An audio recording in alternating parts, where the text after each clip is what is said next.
وہ بار بار میرا نام اس لیے لیتا ہے کہ میں اس کا نام لوں اور وہ تھوڑا سا ٹک ٹاک پہ آ جائے. اور لانتی انسان تیرا کام کیا ہے؟ تو بار بار وزیر اعلیٰ کر رہا ہے. تیری حیثیت کیا ہے؟ ابھی تجھے گور ہاؤس سے نکال کے باہر روڈ پہ پھینک دوں گا، یہ تیری حیثیت ہے؟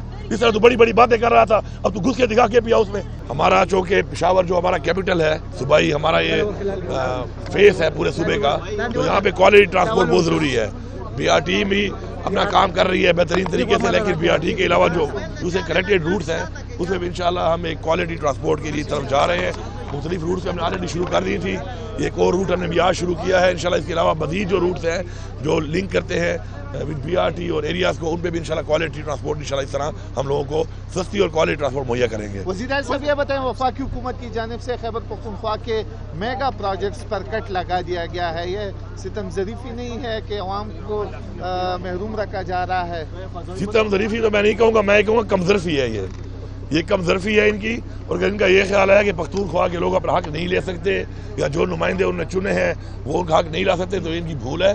میں ان کو پہلے بھی وارننگ دے چکا ہوں، دوبارہ وارننگ دے رہا ہوں کہ یہ پروجیکٹس ہمارے پروجیکٹس ہیں، ہمارے صوبے کا یہ حق ہے، ہماری عوام کا یہ حق ہے. اور ان کی کٹوتی کر کے اگر یہ سمجھتے ہیں کہ یہ جن کندھوں پہ سوار ہیں تو ان کندھوں سے اتار کے نیچے پھینک کے ان کو گھر بھیجنا ہمارے لیے کوئی مسئلہ نہیں ہے.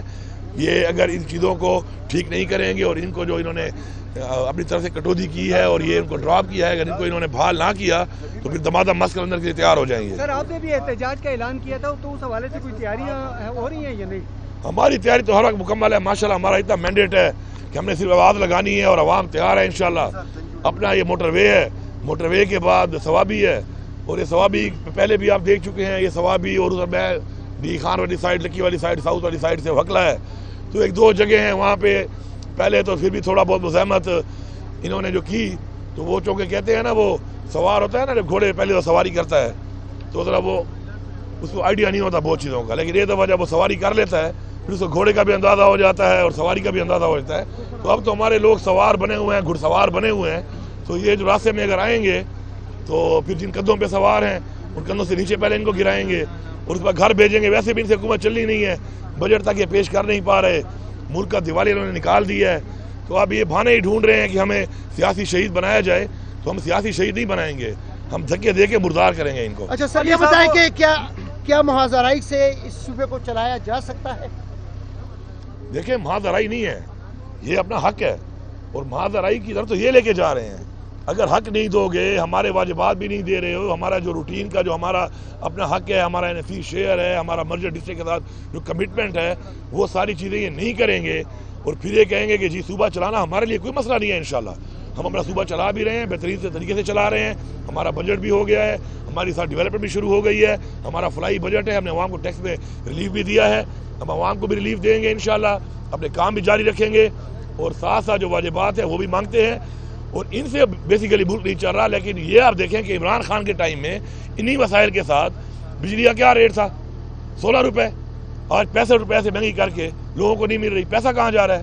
پیٹرول کو دیکھ لیں، دنیا میں مہنگا تھا ہم سستا دے رہے تھے، دنیا میں سستا ہو گیا ہے. یہ اتنا مہنگا کرنے کے بعد پیسہ کہاں جا رہا ہے؟ گیس کو دیکھ لیں، اتنی مہنگی کرنے کا پیسہ کہاں جا رہا ہے؟ تو یہ نااہل ہیں، ملک کو یہاں تک لانے والے بھی یہی ہیں. اور پھر رجیم چینج کے بعد سازش کے تحت عمران خان کی حکومت گرائی گئی، اس کے بعد جو حرکت انہوں نے کی ہے اور ملک کا حال کیا ہے، انشاءاللہ بہت جلد عمران خان ہی آئے گا اور ملک کو دوبارہ ان حالات سے نکال کے ایک وہ پاکستان کہ جو پاکستان ہے اصل میں، انشاءاللہ وہ پاکستان ہم بنائیں گے. علی صاحب آپ مسلسل صوبائی حقوق کی بات کر رہے ہیں، لیکن یہ کہا جا رہا ہے کہ آپ کا انداز بڑا جارحانہ ہے.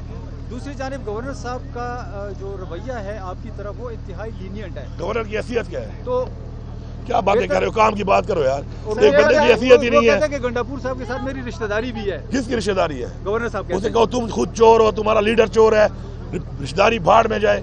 میری ایک پارٹی ہے، میری پارٹی میری رشتہ دار ہے. میری ایسے کسی بڑے سے رشتہ داری نہیں ہے کہ جو چوروں کے فالو کرتے ہیں اور خود چور ہو. میں ایسی رشتہ داری کون ہی نہیں کرتا ہوں. باقی وہ لمٹ سے بار بار نکلتا ہے، وہ بار بار میرا نام اس لیے لیتا ہے کہ میں اس کا نام لوں اور وہ تھوڑا سا ٹک ٹاک پہ آ جائے. اور لانتی انسان تیرا کام کیا ہے؟ تو بار بار وزیر اعلیٰ کر رہا ہے، تیری حیثیت کیا ہے؟ ابھی تجھے گور ہاؤس سے نکال کے باہر روڈ پہ پھینک دوں گا، یہ تیری حیثیت ہے؟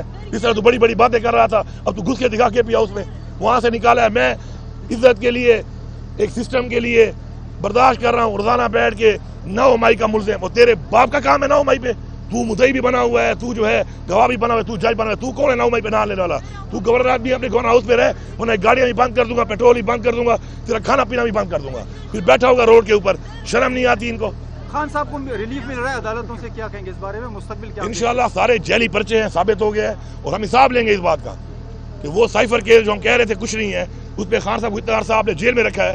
یہ کوئی مذاق بنا ہوا ہے کہ آپ جیل میں ڈال لو گے, ثابت نہیں کر سکو گے, اور اس کے بعد آپ آرام سے بیٹھ کے ہم بری ہو جائیں گے, ہم چھوڑ دیں گے. نظام کو ہم نے ٹھیک کرنا ہے, انشاءاللہ نظام کو ٹھیک کریں گے. اور باقی یہ جو کچھ لوگ یہاں بیٹھے ہوئے ہیں, میں ان کو وارننگ دے رہا ہوں, میں اس شخص کو سمجھتا نہیں ہوں, اس گورنر کو اس کی اہلیت ہے کہ میں اس کا نام لوں. اتنے دنوں سے میں برداشت کر رہا ہوں, بار بار آتا ہے, پھر کبھی ایک بات کبھی دوسری بات. اپنی اوقات میں رہو بھائی.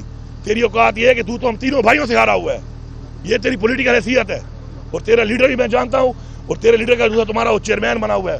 پھر میں نے کھاتے کھولے نا, وصیتیں بتائیں, منہ دکھانے کے نہیں رہو گے. جاؤ پہلے بلاول سے پوچھو کہ بلاول تم جو آکسفورڈ ہے تم نے لیا تھا ایڈمیشن, کس بنیاد پہ لیا تھا؟ یہ پوری قوم کو بتا رہا ہوں کہ بلاول سے یہ سوال میڈیا ضرور کرے کہ وزیر اعلیٰ پختونخوا کہہ رہا ہے کہ تم نے ایک ایڈمیشن لیا تھا آکسفورڈ میں, کس بنیاد پہ لیا تھا؟ وہ بتاؤ, فارم دکھاؤ.